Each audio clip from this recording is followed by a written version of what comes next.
Hello, Assalamu alaikum dear students. I hope you all are doing very well. So in this video we will discuss comprehension of a passage. This is a topic of class 9th. In this video we will break down the techniques. How can we learn English by reading a paragraphs, and this video also helpful for those students who are students of class 9th because ये comprehension है और बच्चों की आपको पता है कि comprehension बच्चों की जो 9th क्लास के स्टूडेंट हैं उनके लिए कितना हेल्पफुल है। 10 नंबर का ये क्वेश्चन आता है उनको पेपर्स में। तो आज हम इस पैराग्राफ की इंग्लिश से उर्दू में ट्रांसलेशन करेंगे और साथ हम जो अपने जो सेंटेंस हैं उनको अंडरलाइन करेंगे और देखेंगे कि ये कौन सा टेंस है यहाँ पे, और वर्ड को हाईलाइट करेंगे और अपनी डायरी में सेव करेंगे। So let's start our today's lecture. तो पहला यहाँ से हम स्टार्ट करते हैं। ये आप देखें ज़रा उर्दू को अगर मैं देखूँ तो, एक रोज़ एक भेड़िए को बहुत भूख लगी। This paragraph mostly in past tense, simple past tense, because if a student does not understand the paragraph easily, so ये चीज़ उनके लिए बहुत ज़्यादा हेल्पफुल होगी क्योंकि उन्होंने यहाँ पे खुद से मेंशन कर दिया, हिंट दे दिया है हमें कि यहाँ पे सिंपल पास्ट की बात होगी। सो ये तो अब हमें यहाँ से पता लग गया है। तो फिर अब हमने क्या चीज़ देखनी है मज़ीद, इनके वोकेबलरी को देखना है और एक्टिव पैसिव को देखना है।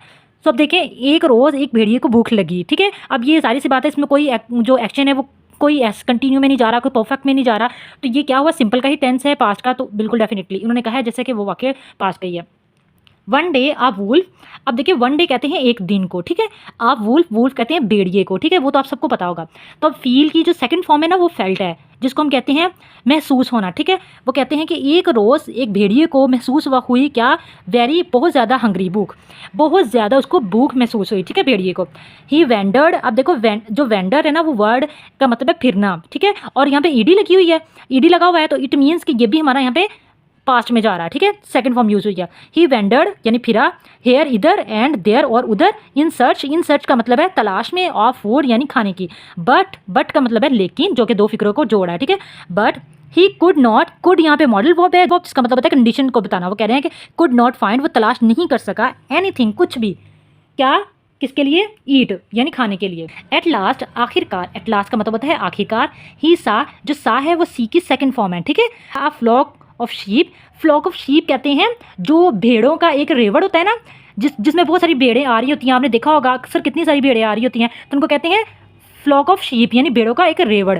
तो ग्राजिंग का मतलब होता है चरना यानी घास वगैरह को खाना। ठीक है, चरना। इन अ पैस्चर, अब ये वाला जो वर्ड है ना वो अनसीन है। मोस्ट ऑफ द स्टूडेंट जो है वो इस वर्ड से मे भी फैमिलियर ना हो, उन्होंने ये पैस्चर वर्ड पहले ना पढ़ा हो, लेकिन अब आप यहाँ पे इस वर्ड को ऐसे हाईलाइट करेंगे और इस वर्ड को जिसको मैंने हाईलाइट कर दिया, इसको आपने क्या करना है, अपनी वोकेबलरी की बुक में इसको सेव करना है। इसका मतलब है चरागा, ताकि आपको ये वर्ड नेक्स्ट कहीं भी यूज़ करने की जरूरत पड़े तो आपको पता हो how can we use this word because you are know its meaning. ठीक है, ही वांटेड, अब देखिए वांट की सेकंड फॉर्म लगी हुई है वांटेड, ये भी सिंपल पास्ट का ही है। ही वांटेड, वो चाहता था, टू ईट, खाना, वन, वो कहते थे कि वो इनमें एक को खाना चाहता था। वो जो उसने इतनी सारी भेड़ों को जो चरते देखा था ना चिरागा में, वो उनको खाना चाहता था। ठीक है, but they were guarded by a hounds. अब ये जितने भी मैंने पीछे टेंस पढ़े हैं ना, ये सारे के सारे एक्टिव में थे। ये वाला जो टेंस आ रहा है ना डियर स्टूडेंट, इसको ज़रा गौर से देखें। वो कह रहे यहाँ से देखें, दे वर, अब आप लोगों ने पढ़ा होगा, यहाँ पे मैं एक चीज़ मेंशन करती हूँ इधर लाके आपको। अब देखें ज़रा कि हमने पास्ट कंटिन्यू के जो टेंस में पढ़ा था वॉस और वर, वो हमने पढ़ा था कि वॉस वर यूज होगा प्लस आईएनजी के साथ। ठीक है, तो तब ये हमारा पास्ट कंटिन्यू का होगा, और कंडीशन क्या थी उर्दू की कि रहा था होगा। ठीक है, रहा था। अब देखते हैं कि इधर रहा था है he wanted to it but they were guarded by a hounds. यहाँ पे रहा था तो कोई आ ही नहीं रहा, रही बात। तो फिर यहाँ पे ये क्या होगा, चलो कुछ स्टूडेंट कहेंगे कि बी फॉर्म में भी तो लगता है ना, बी फॉर्म में भी तो लगता है ना वॉज वर, तो लेकिन बी फॉर्म के साथ अगर वॉज वर लगता तो फिर उसके साथ वर्ब की फर्स्ट फॉर्म यूज़ होनी थी, सिंपल। तो यहाँ पे वर्ब की फर्स्ट फॉर्म भी यूज़ नहीं हो रही, ये देखा ज़रा ईडी लगा हुआ है। तो it means the sentence are in a passive voice because here is mention something which can easily tell us this sentence written in a passive voice. Because ये देखें ज़रा, दे वर, ये वर्ड लगा हुआ है ईडी के साथ। वॉज वर्ड, जब हमने कहा था कि वॉज वर्ड का जब हम इस्तेमाल करेंगे थर्ड फॉर्म के साथ और बाय लगा के, तो हमारा फिक्रा होगा पैसिव वॉइस का। ठीक है, हमने मेरी वो वीडियो है पैसिव वॉइस की, एक्टिव वॉइस की, वहाँ जाके आप देख भी सकते हैं, मैंने ये कहा है। तो आप वहाँ से ये अपना क्लियर कर लीजिएगा जिसको नहीं पता था। टू ईट वन, वो इनमें से किसी एक को खाना चाहता था, but they were guarded by a hound, वो यहाँ पे कह रहा है कि वो शिकारी कुत्तों के जरिए हिफाजत में थे क्योंकि शिकारी कुत्ता उनकी हिफाजत कर रहा था। ठीक है, अब नेक्स्ट देखिए, द शेफर्ड सन, जो शेफर्ड कहते हैं, यहाँ पे ये वाला वर्ड भी आप अंडरलाइन करें ग्रामर में। शेफर्ड कहते हैं बेड़ियों को लेकर आया था, बेड़ियों का मालिक, उनको कहते हैं। ठीक है, शेफर्ड। तो उनका जो बेटा था ना, the shepherd son was also tending the flock vigilantly.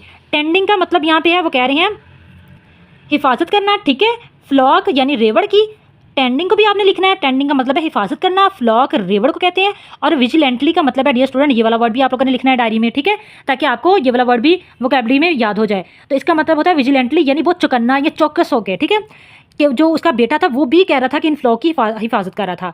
The wolf found himself helpless. Find का मतलब होता है तलाश करना, और फाउंड उसकी सेकंड फॉर्म है। वो कह रहे हैं कि जो भेड़िया था उसने अपने आप को बेयारो मददगार पाया। एट लास्ट फिर आखिरकार he hit upon a plan, upon यानी उसको एक प्लान यानी तरकीब आ गई उसके दिमाग में थोड़ी देर बाद, ठीक है। ही हाइड उसने छुपा दिया हिमसेल्फ अपना आप in the skin of a sheep. उन्होंने कहा कि उसने अपने आप को उन्हीं वुल्फ की यानी क्या किया, वो जो शीप थे जो भेड़ें थी उसने अपने आप को उन्हीं की एक स्किन पहनकर अपने आप को उनमें छुपा लिया। And safely went into the flock, और फ्लॉक क्या हुआ यानी रेवड़ में, वेंट का मतलब है जाना, गो की सेकंड फॉर्म है वेंट, इनटू द फ्लॉक उस रेवड़ के अंदर चला गया। The hound could not find out, जो वो कुत्ता था जो उसकी हिफाजत कर रहा था वो कहते उसने उसको नहीं तलाश कर पाया। The wolf in disguise, disguise का मतलब है बेस, उसका जो बेस था ना उसकी वजह से वो भेड़िए को नहीं पहचान पाया, ठीक है। ही किल्ड अ शीप, उसने एक शीप को यानी एक भेड़ को मारा और क्या किया, खा लिया बगैर किसी पकड़े गए के, ठीक है।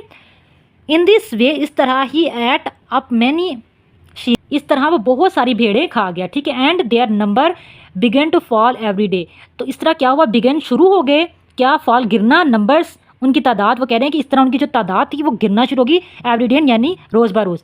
The shepherd was greatly worried, वो जो वरी की सेकंड फॉर्म है वरीड यानी वरी का मतलब होता है परेशान होना, ग्रेटली बहुत ज़्यादा, वो कह रहे हैं जो शेफर्ड था चरवाहा वो बहुत ज़्यादा परेशान हुआ, बट लेकिन कुड नॉट, वो नहीं तलाश कर सका, फाइंड तलाश करना, आउट द थीफ, वो कहते हैं लेकिन वो चोर को तलाश नहीं कर पाया। सो आज की वीडियो को मैंने आपको 2 से 3-4 वर्ड यहाँ पे अंडरलाइन करवाए हैं, उनको अपने वोकैबुलरी में सेव करना है अपनी वोकैबुलरी इंप्रूव करने के लिए, और इस तरह आपने एक एक वर्ड को करके ना ट्रांसलेट आपने करना है। एक तो आपको पूरा पैराग्राफ पढ़ के 9th के स्टूडेंट को ये समझ लग गई होगी कि अब अगर इसके जो क्वेश्चन यहाँ पे यूज़ हो रहे हैं जो नीचे, उनके आंसर को हमने कैसे तलाश करना है, ठीक है।